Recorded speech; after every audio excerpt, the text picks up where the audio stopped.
Hello friends, welcome to prep IAS. आप सभी का प्रेप आईएएस पे स्वागत है। फ्रेंड्स, इस सीरीज़ में हम लोग daily answer writing sessions conduct कर रहे हैं एंड सिस्टम कुछ इस तरह से है कि Monday to Saturday daily 11 AM पे हम लोग 2 क्वेश्चंस पोस्ट करते हैं। ये क्वेश्चन GS 1, 2, 3 एंड 4 से बिलोंग करते हैं। ठीक है, और कहाँ पे पोस्ट करते हैं? हमारे टेलीग्राम चैनल पे एंड यूट्यूब कम्युनिटी पे।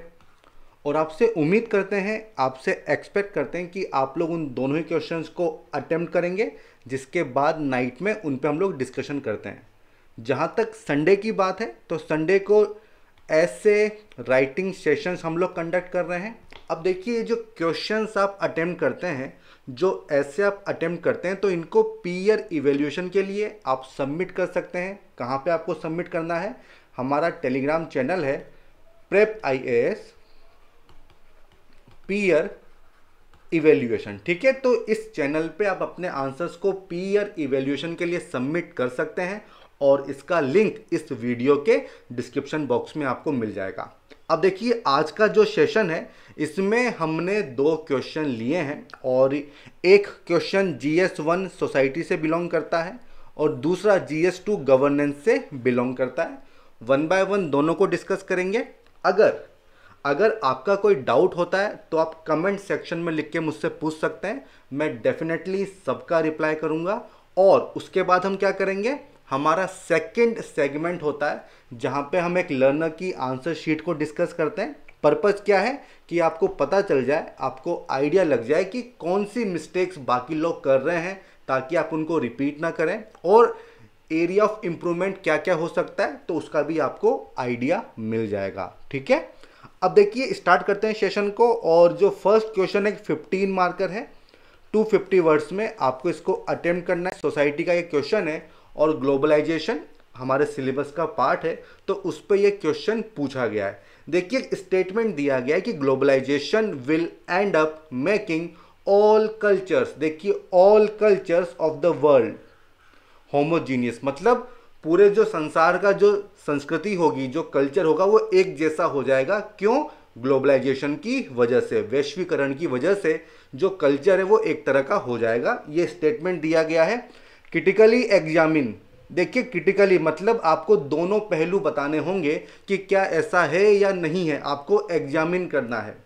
The statement taking examples from socio cultural and economic life of India. ठीक है, तो आपको डायमेंशन भी बता दी कि किन किन पॉइंट्स के बेसिस पे आपको इसको एग्जामिन करना है। सोशल फील्ड में, कल्चरल फील्ड में एंड इकोनॉमिक लाइफ, इस पे आपको इस स्टेटमेंट को एग्जामिन करना है। ठीक है, तो भाई अगर सबसे पहले हम देखें कि इस क्वेश्चन के डिफरेंट पार्ट्स क्या हैं, तो सबसे पहले तो हम इंट्रोड्यूस करेंगे। उसके बाद क्या कहा गया है कि भाई ग्लोबलाइजेशन से ये जो पूरा वर्ल्ड के कल्चर हैं ये एक जैसे हो जाएंगे, ये सजातीय हो जाएंगे, ये होमोजीनियस हो जाएंगे। ये स्टेटमेंट सही है कि गलत है? तो प्रो एंड कॉन्स ये दोनों ही आपको बताने होंगे। इसके पक्ष में भी आपको आर्ग्यूमेंट देना होगा और इसके विपक्ष में भी आपको आर्ग्यूमेंट देना होगा, लेकिन किस डायमेंशन में? Social, cultural and economic life. तो ये आपको साफ साफ बता दिया गया है और आपको एग्जाम्पल्स भी देने होंगे। देखिए, इस तरह के क्वेश्चन काफ़ी पूछे जाते हैं। अब देखिए, ये बात तो आप जानते हैं कि ग्लोबलाइजेशन की वजह से काफ़ी कुछ चेंजेस हमें देखने को मिलते हैं। एक तरह की होमोजिनिटी, समरूपता हमको देखने को मिलती है। ठीक है, और इसीलिए स्टेटमेंट पूछा गया है। तो सबसे पहले आप इंट्रोड्यूस करेंगे, उसके बाद आपको बताना होगा कि किस तरह से वर्ल्ड का जो कल्चर है वो होमोजेनाइज हो रहा है, किस वजह से? ग्लोबलाइजेशन की वजह से। अब देखिए, ये जो बात है ना, ये बात सही है कि होमोजिनिटी आ रही है, बट ये कंप्लीट ट्रुथ नहीं है।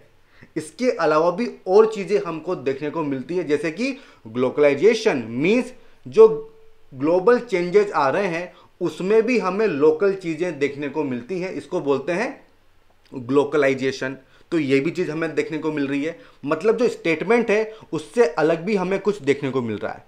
और इस इसके अलावा हमें यह भी देखने को मिल रहा है कि जो इंडिया का लोकल कल्चर है वो भी प्रमोट हो रहा है। ठीक है, तो इसीलिए कहा गया है क्रिटिकली एग्जामिन। आपको सारे पहलुओं को अच्छे से बताना होगा, एक्सप्लेन करना होगा और फिर आपको जजमेंट देना होगा। ठीक है, क्रिटिकली एग्जामिन समझ में आ गया। और फिर सबसे एंड में आपको कंक्लूड करना होगा। क्लियर है ना पिक्चर, कोई दिक्कत नहीं है। तो देखिए वन बाय वन क्या करेंगे, ये जितनी भी डायमेंशन है इनको देख लेते हैं कि क्या कंटेंट वगैरह होगा। बाकी मेरा काम तो यहीं पे खत्म हो गया, अब आपका काम स्टार्ट होता है। देखिए जहां तक बात है इंट्रोडक्शन की, तो की वर्ड क्या है, की वर्ड है ग्लोबलाइजेशन। तो इसी को एक्सप्लेन कर दो, इसकी डेफिनेशन लिख दो, इससे अच्छा और क्या हो सकता है। ठीक है, तो जिन लोगों को दिक्कत होती है कि सर किस तरह से इंट्रोड्यूस करें, तो की वर्ड को पहचानो, उसको एक्सप्लेन कर दो, उसको डिफाइन कर दो। और देखिए कभी कभी ऐसा होगा कि आपको ऑन द स्पॉट डेफिनेशन बनानी होगी और ये हो जाता है, कोई दिक्कत नहीं आती। बट इसके लिए आपको पी फॉर प्रैक्टिस चाहिए होती है। ठीक है, तो प्रैक्टिस आपको करनी होगी। तो जहां तक बात है इंट्रोडक्शन की, तो आप डिफाइन कर दो कि ग्लोबलाइजेशन क्या होता है। Means borderless world. ठीक है, जो वर्ल्ड है वो एक ग्लोबल विलेज बन गया है। ठीक है, फ्री फ्लो ऑफ इंफॉर्मेशन होगा, एनर्जी होगा, गुड्स होगा, पीपल होगा। ठीक है, तो इसको कहा जाता है ग्लोबलाइजेशन। और इसके थ्रू जो कल्चर है, जो आइडिया है, उसका भी ट्रांसमिशन हमें देखने को मिलता है। तो ये जो डेफिनेशन है ये स्टैंडर्ड डेफिनेशन है। आप चाहें तो कोई दूसरी डेफिनेशन जो आपको पता हो वो इसको यहाँ पे यूज कर सकते हो। और देखिए ये पूरा कंटेंट आपको विजन के जो वैल्यू एडेड मटेरियल है ना, वहाँ पे ये पूरा कंटेंट आपको मिल जाएगा। मतलब अगर सोसाइटी आपको प्रिपेयर करनी है तो ये काफ़ी अच्छा मटेरियल है, यहाँ से आप प्रिपेयर कर सकते हो। कहने का मतलब ये है। ठीक है, आगे बढ़ें। अब देखिए फर्स्ट चीज़ क्या देखने को मिली कि ग्लोबलाइजेशन हो रहा है, फ्री फ्लो है आइडियाज़ का, कल्चर का। तो उससे जो वर्ल्ड लेवल पे हमें एक ही तरह का कल्चर दिखता नजर आ रहा है, एक तरह की कल्चरल होमोजेनिटी हमें देखने को मिल रही है। और इसको आपको दो पैमानों पे इवेल्युएट करना है, एग्जामिन करना है। और वो पैमाने कौन से हैं, सोशियो कल्चरल लेवल एंड दूसरा इकोनॉमिक लेवल। अब देखिए अगर हम इंडिया की बात करें तो काफ़ी कुछ चेंजेस हमें देखने को मिलते हैं और इसीलिए हम कहते हैं कि होमोजेनाइजेशन हो रहा है। देखिए आप मैकडी में खाना खाने जाते हो, आप केएफसी में खाना खाने जाते हो, तो क्या वो इंडियन डिशेस हैं? नहीं है ना। क्या उनमें आपको वेरिएशन देखने को मिलता है? नहीं। पूरे इंडिया में सेम तरह का मेन्यू होगा, माइन्यूट से डिफरेंसेस होंगे। तो इसी को बोलते हैं होमोजेनाइजेशन। एक ही तरह का फूड जो है पूरे इंडिया में मिल रहा है, केएफसी हो गया, मैकडी वगैरह हो गया। पहले आपने सिनेमा हॉल्स देखे थे, लेकिन अब दिखते हैं क्या? नहीं, अब आपको मल्टीप्लेक्स दिखते हैं। और ये पूरे इंडिया की बात है। ठीक है, ये पूरे इंडिया की बात है। इंग्लिश लैंग्वेज देख लीजिए, हर कोई चाहता है कि मुझे अच्छी इंग्लिश आए। और जो यूपीएससी वाले हैं उनसे अच्छा इस बात को कौन समझेगा कि भाई इंग्लिश कितनी ज़रूरी है। ठीक है, तो प्रमोशन ऑफ इंग्लिश, तो इसमें भी हमको होमोजेनाइजेशन देखने को मिल रहा है। पिज़्ज़ा, आप भले राजस्थान में हो, चाहे आप केरला में हो, चाहे आप नॉर्थ ईस्ट में हो, चाहे आप जम्मू कश्मीर में हो, पिज़्ज़ा सेम तरह का आपको हर जगह मिल जाएगा। तो पहले जो डाइवर्सिटी थी अब वो हमें नहीं दिख रही, बल्कि एक ही तरह का फूड हमें देखने को मिलता है। Then modernisation. देखिए आज बात होती है ह्यूमनिज्म की, आज बात होती है रेशनलिज्म की। ये क्या है? बेसिकली जो मॉडर्न वैल्यूज हैं वो प्रमोट हो रही हैं। क्यों? ग्लोबलाइजेशन की वजह से। प्रमोशन ऑफ डेमोक्रेसी, जो डेमोक्रेटिक प्रिंसिपल्स हैं, जस्टिस, इक्वलिटी, लिबर्टी, आज वर्ल्ड लेवल पे इनकी बात होती है। ये क्या है? बेसिकली ग्लोबलाइजेशन की वजह से जो थॉट्स हैं, जो फिलोसॉफीज हैं, वो एक जगह से दूसरी जगह में जा रही हैं। समझ में आ गया? देखिए पहले क्या होता था, मनी को बोरो करना, पैसा उधार लेना कोई इतना अच्छी बात नहीं मानी जाती थी। लेकिन आज इंडिया में देखिए आराम से आपको लोन मिल जाएगा और आराम से लोग ले भी लेते हैं। ठीक है, क्यों? क्योंकि इतनी जगह बैंकिंग स्टार्ट हो गई है, ब्रांचेस खुल गई है। ठीक है, और इतने इतने ऑफर्स आते हैं कि ये ले लो, वो ले लो। ठीक है, तो बोरोइंग ऑफ मनी अभी काफ़ी एक्सेप्टेबल माना गया है। ठीक है, तो ये पॉइंट है सोशियो कल्चरल लेवल के, जो आपको बताते हैं कि किस तरह से कल्चरल होमोजेनाइजेशन हमें देखने को मिलता है। इसके अलावा देखिए फैमिली के लेवल पे पहले जॉइंट फैमिली होती थी, बट क्या अभी आपको मिलती है? इतनी नहीं मिलती है। विशेषकर स्पेशली जो अर्बन एरियाज होते हैं ना, वहाँ पे हमें न्यूक्लियर फैमिलीज ज़्यादा मिलती है। मतलब हम दो हमारे दो। ठीक है, इसको बोलते हैं न्यूक्लियर फैमिली। इसके अलावा देखिए और भी काफ़ी कुछ पॉइंट्स हैं। मॉल्स काफ़ी बढ़ रहे हैं, ठीक है, ब्रांड्स के पीछे लोग भागते हैं। तो ये सब क्या है, बेसिकली ग्लोबलाइजेशन है। लिवाइस की जीन्स आपको यहाँ पे भी मिलेगी, आपको कहीं और भी मिल जाएगी, ठीक है। तो कल्चरल होमोजेनाइजेशन, पहले जो क्लॉथ्स में डाइवर्सिटी मिलती थी, आप एग्जांपल ले लो, राजस्थान में भी बंदा लिवाइस की जीन्स पहन रहा है, ठीक है, और नॉर्थ ईस्ट में भी बंदा लिवाइस की जीन्स पहन रहा है। तो जो कल्चर है वो एक तरह का हमें देखने को मिलता है। बट क्या ये बात कंप्लीट ट्रुथ है? ये कॉइन का एक साइड हो सकती है, बट कंप्लीट साइड नहीं है। इसकी और भी साइड्स हैं जो भी हमें एग्जामिन करनी होगी, जैसे कि ग्लोबलाइजेशन।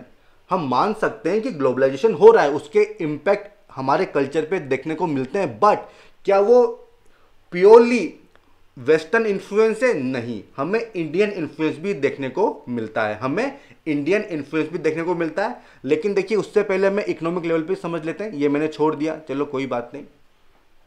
तो देखिए आज मल्टीनेशनल कंपनीज, भले ही गुड़गांव हो चाहे हैदराबाद हो, हर तरफ से लोग वहां पे आएंगे। एक ही तरह का कल्चर आपको मिलेगा, कॉरपोरेट कल्चर मिलेगा, ठीक है। तो इसको आप लिख सकते हो इकोनॉमिक लेवल पे। देखिए पहले क्लास कास्ट काफ़ी होता था, लेकिन इस वजह से, टेक्नोलॉजी की वजह से, कॉरपोरेट कल्चर की वजह से अब क्लास मोबिलिटी जो है वो काफ़ी आसान हो गई है। तो ये बात भी आप यहाँ पे लिख सकते हो, ठीक है। तो ये हो जाएगा इकोनॉमिक लेवल। अब मैंने आपको बताया था ग्लोबलाइजेशन मीन्स जो ग्लोबल चीज़ें हैं वो प्योरली ग्लोबल नहीं है, बट उसमें कुछ लोकल मिक्सेस भी आपको देखने को मिलता है। देखिए जो फॉरेन चैनल्स हैं, स्टार टीवी हो गया, MTV हो गया, इनमें बेसिकली आपको इंडियन लैंग्वेज ही तो देखने को मिलती है। तो बेसिकली जो वेस्टर्न प्लस इंडियन, इनका मिक्स जो होगा, दिस इज कॉल्ड ग्लोबलाइजेशन। आप मैकडी में कुछ खाने जाते हैं तो उसमें भी आपको इंडियन वेरिएशन देखने को मिलेगा, ठीक है। पनीर टिक्का मिलेगा, बाहर नहीं मिलेगा। ऐसा क्यों करा गया? क्योंकि आपको उस प्रोडक्ट को इंडिया में सेल करना है। कोई फॉरेन मूवीज होती है, उसकी पूरी डबिंग होगी, हिंदी में भी होगी, साउथ की लैंग्वेज में भी होगी, भोजपुरी में भी होगी, क्यों? ताकि उसका प्रमोशन हो सके, ठीक है। तो इसी को कहा जाता है ग्लोबलाइजेशन। समझ में आ गया? तो ये भी एक पहलू है जो आपको लिखना होगा। जैसे कि मैकडी जो है नवरात्रों के टाइम पे एकदम प्योर वेज हो जाएगा। आप म्यूजिक देख लो, भंगड़ा पॉप हो गया, इंडी पॉप हो गया, ये सब क्या है? बेसिकली फ्यूजन है इंडियन प्लस वेस्टर्न म्यूजिक का। समझ में आ गया? अब देखो इसकी एक साइड और है कि इंडियन जो कल्चर है, जो हमारा लोकल कल्चर है, उसका क्या हो रहा है? क्या वो एकदम ही दब गया? नहीं, ऐसा नहीं है, उसका भी प्रमोशन हो रहा है। बाबा रामदेव, रविशंकर, गुरु रविशंकर, ये सब ग्लोबल गुरु हो गए हैं। योगा, आयुर्वेदा, इन सब का काफ़ी बड़े पैमाने पे प्रमोशन हो रहा है। जो फॉरेन कंट्रीज हैं वो भी इनको यूज कर रही हैं, ठीक है। और इसका बेसिकली ऐसा क्यों हो रहा है? क्योंकि ग्लोबल टूरिज्म काफ़ी बढ़ रहा है। जो इंडियन हैंडीक्राफ्ट्स है उनकी डिमांड काफ़ी बढ़ रही है, मार्केटिंग काफ़ी अच्छे से हो रही है। तो जो हमारा लोकल कल्चर है वो दुनिया की नज़र में भी आ रहा है। तो सारी जो डायमेंशन है ना, वो आपको यहाँ पे अच्छे से मेंशन करनी होगी। इसीलिए कहा गया है क्रिटिकली एग्जामिन। समझ में आ गया? अब आता है कंक्लूजन। तो देखिए हमने ये तो देख लिया कि ग्लोबलाइजेशन भी है, बट इसका मतलब ये नहीं है कि जो लोकल ट्रेडिशन है वो खत्म हो गई। ये दोनों ही आपको देखने को मिलती है, और इसी से आप कंक्लूड कर सकते हैं कि thus globalisation will lead to the creation of not just new local traditions but global ones too, ठीक है। और ये जो पूरा कंटेंट है ये आपको आराम से जो विजन की वैल्यू एडेड मटेरियल है वहाँ पे आपको मिल जाएगा, ठीक है। तो अगर आपको और डिटेल में जानना है तो उसको फॉलो कर लीजिए, नेट पे फ्री में अवेलेबल है, आपको आराम मिलेगा, आपको अच्छे से चीज़ें समझ में आ जाएगी, ठीक है। तो ये जो फर्स्ट क्वेश्चन है ये तो हमने डिस्कस कर लिया है। अब हम आते हैं सेकंड क्वेश्चन की तरफ। किस पे आते हैं? सेकंड क्वेश्चन की तरफ। और वो क्वेश्चन है ब्यूरोक्रेसी के ऊपर, गवर्नेंस से ये क्वेश्चन लिया गया है, और ये भी एक 15 मार्कर है, ठीक है। तो भाई देखो क्या पूछा गया है कि आफ्टर इंडिपेंडेंस द ब्यूरोक्रेसी। देखो आफ्टर इंडिपेंडेंस, तो इस पे आपके कान जो है ना वो खड़े हो जाने चाहिए कि आफ्टर इंडिपेंडेंस ही क्यों बोला, ठीक है। तो after independence the bureaucracy has played crucial role in strengthening the ideals of democracy in India, but to adapt as per changing global realities this steel frame needs reforms, explain. तो भाई काफी अच्छा सा क्वेश्चन है, काफी आसान सा question भी है, बस इसको आपको समझना होगा। देखिए जब भारत आजाद हुआ था, जब हमें फ्रीडम मिली थी, जब हम इंडिपेंडेंट हुए थे, तो हमारे सामने काफी सारे चैलेंजेस थे। लेकिन उस दौरान जो ब्यूरोक्रेसी थी, जो नौकरशाही थी, उसने बहुत ही क्रूशियल रोल प्ले किया था डेमोक्रेसी को स्ट्रेंथन करने में। तो वो चीज आपको मेंशन करनी होगी, ये आपका फर्स्ट पार्ट हो जाएगा, ठीक है। उसके बाद देखिए, बट ग्लोबल रियलिटीज अब काफी चेंज हो रही हैं, तो इसका मतलब जो ब्यूरोक्रेसी है इसमें कुछ रिफॉर्म्स लाने होंगे, मतलब इनमें कुछ इश्यूज हैं, तो वो इश्यूज बताओ और उनको दूर करने के लिए क्या रिफॉर्म्स होने चाहिए वो आपको बताने होंगे। समझ में आ गया? एकदम स्ट्रेट फॉरवर्ड क्वेश्चन है, थोड़ा सा 2 बार पढ़ेंगे तो आपको समझ में आ जाएगा। तो क्या इसके डिफरेंट पार्ट्स हो जाएंगे? सबसे पहले आप इंट्रोड्यूस करिए, फिर रोल बता दो, क्या इश्यूज हैं ये बता दो, क्या रिफॉर्म्स लाने चाहिए ये बता दो, और फिर क्या कंक्लूजन होना चाहिए। क्लियर है यहाँ तक? मेरे ख्याल से अब आपको इन सब चीज़ों को आइडेंटिफाई करने में बिल्कुल भी दिक्कत नहीं होती होगी, ठीक है। अब देखो, बात आती है इंट्रोडक्शन की, तो यहाँ पे जो ब्यूरोक्रेसी है इसको डिफाइन कर दो कि भाई ब्यूरोक्रेसी क्या होती है। ब्यूरोक्रेसी क्या होती है? तो बेसिकली देखिए, ये परमानेंट एग्जीक्यूटिव होते हैं जो कि नॉन इलेक्टेड होते हैं, ठीक है। Policy implementation and policy formulation दोनों में इनका इन्वॉल्वमेंट होता है। तो ये इसकी स्टैंडर्ड डेफिनेशन है। आप जानते हैं नौकरशाही, जब आप लोग आईएएस आईपीएस बनेंगे, उन्हीं की बात हो रही है, नौकरशाही की, ठीक है, कि नॉन इलेक्टेड है, यूपीएससी इनको सेलेक्ट करती है, ठीक है, यूपीएससी इनको रिक्रूट करती है, परमानेंट एग्जीक्यूटिव्स हैं, ठीक है। तो इससे आप इंट्रोड्यूस कर सकते हैं, आप चाहें तो और भी कुछ यहाँ पे लिख सकते हैं। अब देखिए, जब हमारा देश आज़ाद हुआ तो काफ़ी सारे चैलेंजेस, चुनौतियां हमारे सामने थी, जैसे कि एक तो पार्टीशन हुआ है, ठीक है। दूसरा, जो प्रिंसली स्टेट्स थे उनको हमें इंटीग्रेट करना था इंडियन यूनियन में, बट वो इतना आसान काम नहीं था, काफ़ी डिफिकल्ट काम था। इसके बाद देखिए, जो ब्रिटिश लोग थे वो जिस हालत में हमें छोड़ के गए थे, तो फ्यूचर इतना ब्राइट नहीं दिख रहा था, ठीक है। सोशल लेवल पे, इकोनॉमिक लेवल पे हम लोग काफ़ी पीछे थे, हमारे पास खाने को अनाज नहीं था, हम लोग सेल्फ सफिशिएंट नहीं थे, यूएसए पे डिपेंडेंट थे, आपने सुना होगा इसके बारे में, ठीक है। देन लिटरेसी, काफ़ी हम लोग पुअर थे, बट अगर हम कंपेयर करें उस दिन को और आज दिन को तो काफ़ी चेंजेस हमें देखने को मिलते हैं, और इसीलिए जो ब्यूरोक्रेसी है उसका रोल काफ़ी क्रूशियल था, उसी को आपको एक्सप्लेन करना है। समझ में आ गया? देखिए, एकदम धीरे धीरे मैं आपको समझा रहा हूँ ताकि कोई भी चीज़ आपके ऊपर से ना जाए, ठीक है। चीज़ें इतनी मुश्किल भी नहीं है, थोड़ा सा दिमाग लगाएंगे तो क्लियर हो जाएगा। अब देखिए क्या रोल रहा है। सबसे पहले गेव स्टेबिलिटी। देखो भाई, इंडियन गवर्नमेंट आने से पहले ब्रिटिश लोग थे, उसमें क्या था, आईसीएस, इंडियन सिविल सर्विस, यही बाद में बन जाती है आईएएस आईपीएस बाद में, ठीक है। तो इन्होंने कंटिन्यू किया, और क्योंकि इनको इंडिया की जो ग्राउंड कंडीशन थी, जो रियलिटी थी वो पता थी, तो इस वजह से इन्होंने चीज़ों को काफ़ी अच्छे से टैकल कर लिया, ठीक है। क्योंकि उस समय माहौल इतना अच्छा नहीं था, अगर ब्यूरोक्रेसी नहीं होती तो फिर कहानी काफ़ी चेंज होती। Role in socio economic development. देखिए, मैंने आपको बताया, लिटरेसी का आप एग्जाम्पल दे सकते हो कि 41 में कितनी थी, 51 में कितनी थी, आज कितनी है, तो जमीन आसमान का फर्क आपको देखने को मिलता है। पर कैपिटा इनकम की आप बात कर सकते हो, तो जो पॉलिसीज थी उनको इंप्लीमेंट करने में काफ़ी क्रूशियल रोल प्ले किया। Then promoted the sense of nationhood. ऐसा मैं क्यों बोल रहा हूँ, देखिए, जो प्रिंसली स्टेट्स थे वो अलग होना चाहते थे, ये स्टोरी आप जानते हैं, ठीक है। तो काफ़ी कुछ एफर्ट्स लगाए गए, तो उसमें बेसिकली जो ब्यूरोक्रेसी थी उन्होंने पॉलिसीज को अच्छे से इंप्लीमेंट किया, ताकि ये मैसेज गया कि इंडिया में किसी के भी साथ डिस्क्रिमिनेशन नहीं होगा, सबको इक्वल अपॉर्चुनिटी दी जाएगी कि वो अपने आप को डेवलप कर सकें, और इससे जो नेशनहुड की जो फीलिंग थी, जो सेंस था, वो प्रमोट होता है, ठीक है। तो ये हो जाएगा रोल। बट विद टाइम हमें काफ़ी सारे इश्यूज देखने को मिलते हैं ब्यूरोक्रेसी में, और इनको आप मुझसे अच्छे से जानते होंगे कि ब्यूरोक्रेसी में क्या क्या समस्याएं हैं, क्या क्या रिफॉर्म चाहिए, तो अब वो वाला पार्ट आपको यहाँ पे लिखना होगा।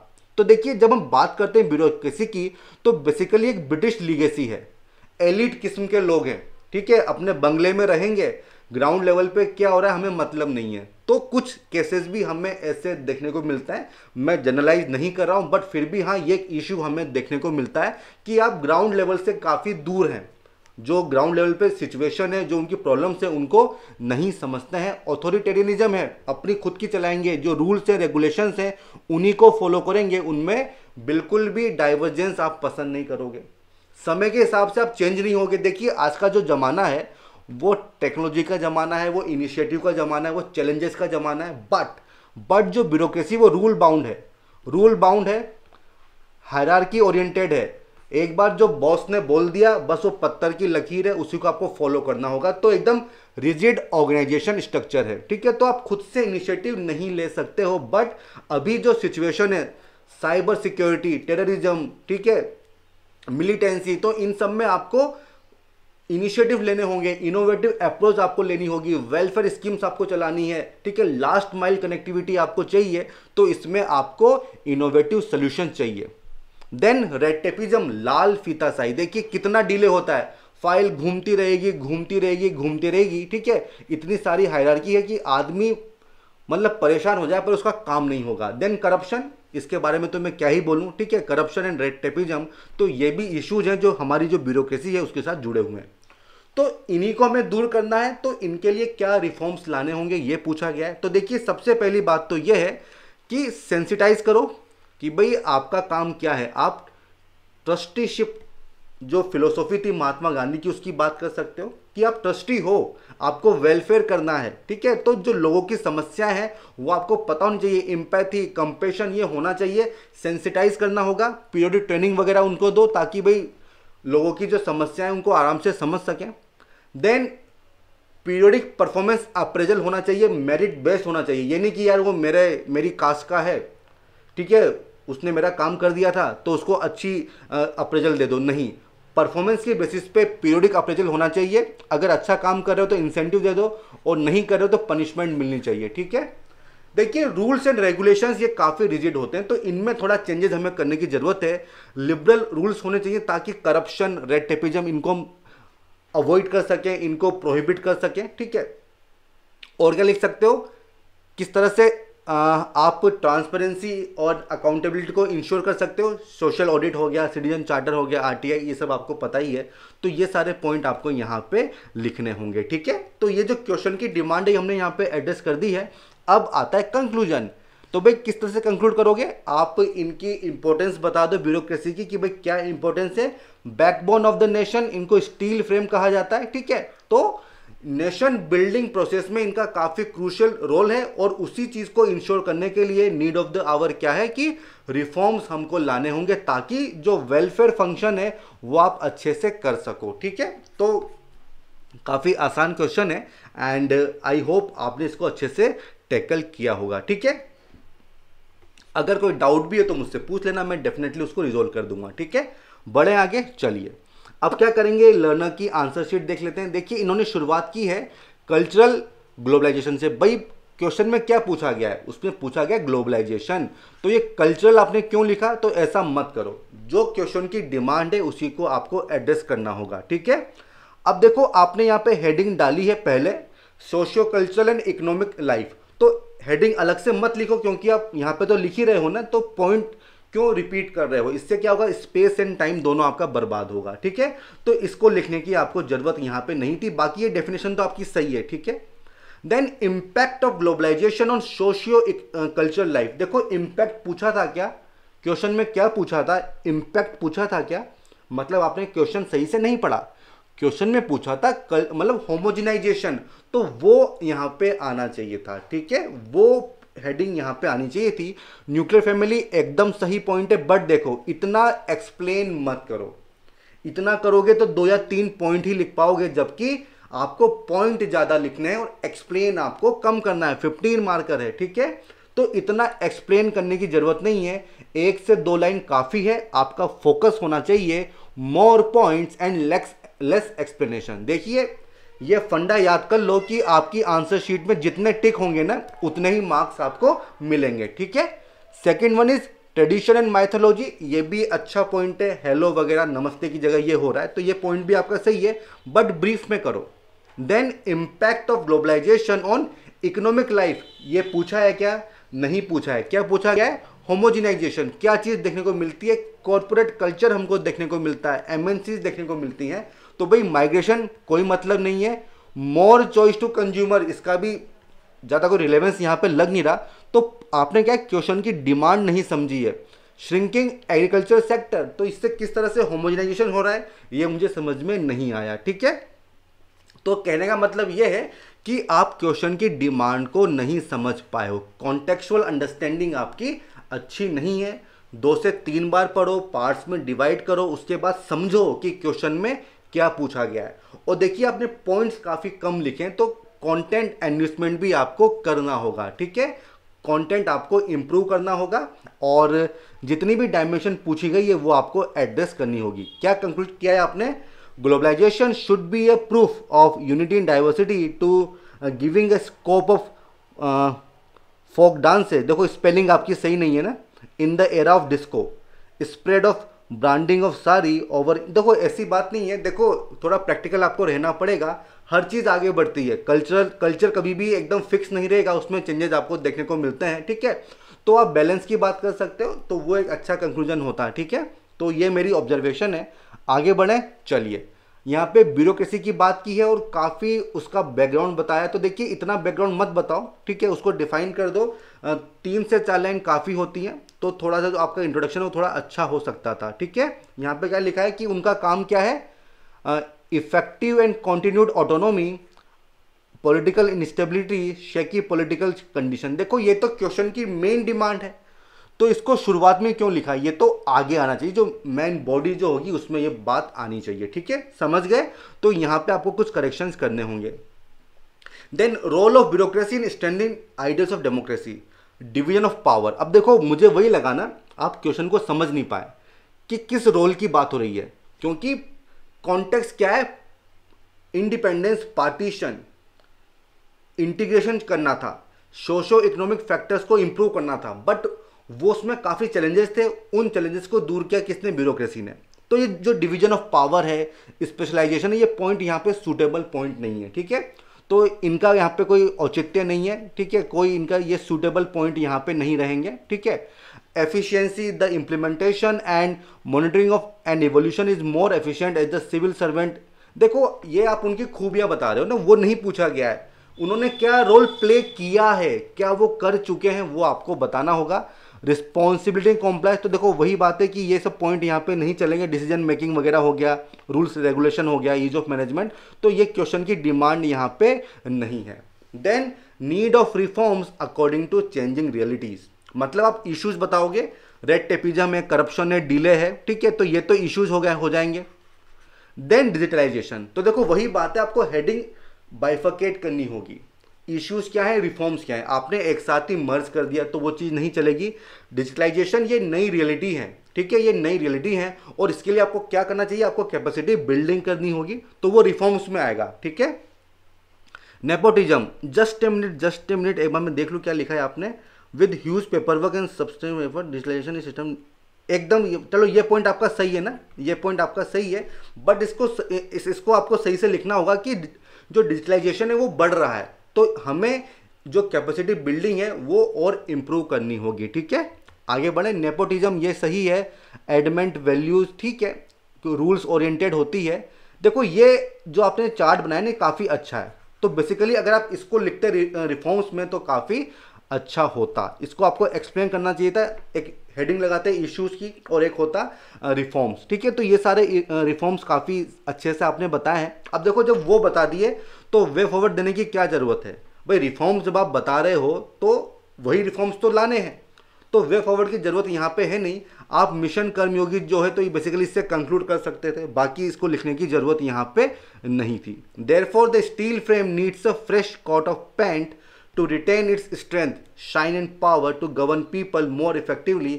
एकदम सही आपका कंक्लूजन है, इसमें कोई दिक्कत नहीं है, बट जो क्वेश्चन की डिमांड है वो आपने अच्छे से समझी नहीं है, उसको अच्छे से आपने अटेम्प्ट नहीं किया है, एड्रेस नहीं किया है, तो वो इशू मुझे लगा।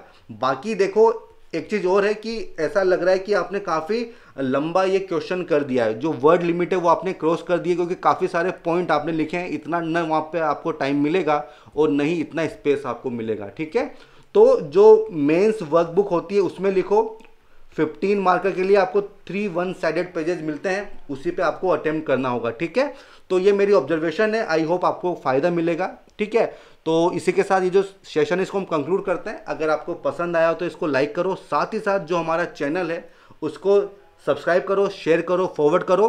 केवल यही चीज़ हम आपसे चाहते हैं कि आप सब्सक्राइब करें और हमारे चैनल को शेयर करें, फॉरवर्ड करें, ताकि जो आपके फ्रेंड्स हैं वो भी हमारे चैनल से जुड़ सकें। तो ठीक है फ्रेंड्स, हम फिर मिलेंगे, तब तक के लिए all the best, good bye.